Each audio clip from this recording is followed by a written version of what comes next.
இப்போ மக்களாக நம்ம வந்துட்டு இஸ்ரேலோட ப்ராடக்ட்ஸை எதெல்லாம் வந்துட்டு தவிர்த்துக்க முடியும்? உங்களுக்கு தாக்கம் ஏற்படுத்தணும்னு சொன்னால் கண்ணா பின்னான்னு பண்ணால் எல்லாராலையும் பண்ண முடியாது. எல்லாருமே பண்ணணும் அப்படின்னு சொன்னால் குறிப்பிட்ட சில விஷயத்தை வச்சு பண்ணும்போது தான் நல்ல எஃபெக்டிவாக இருக்கும். இதுக்கு வந்து சரியான வழிகாட்டுதலை இந்த பிடிஎஸ் மூமெண்ட்டு கொடுக்குது. இதில் நிறையாலாம் பண்ண வேண்டாம், இந்த குறிப்பிட்ட விஷயத்தை டார்கெட் பண்ணுவோம். அது ஏன் டார்கெட் பண்ணுறோங்கிறது எல்லா லாஜிக்கு அது எல்லாமே அவங்க கொடுத்துருவாங்க. அது மட்டும் இல்லாமல் சமீபத்தில் நோ தேங்க்ஸ் ஆப் அப்படின்னு ஒன்று வந்திருக்கு. இந்த ஆப்பில் வந்து நம்ம ஸ்கேன் பண்ணாலே அது வந்து இஸ்ரேல் ப்ராடக்டா அப்படின்னு சொல்லிட்டு அது காட்டுறதா சொல்கிறாங்க. நம்மளும் அதை வந்து பயன்படுத்தலாம். இப்போது நெத்தன்யாஹூ வந்து 2009 ஒரு ஸ்டேட்மெண்ட் கொடுத்தாரு.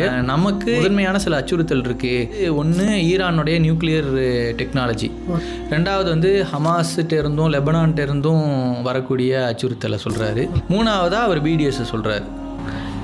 அப்போ வந்து நெத்தன்யாவே இது ஒரு பாதிப்பாக ஒத்துக்கிறாரு. பாதிப்பு இருக்குது அப்படிங்கிறது தான் அது காட்டுது.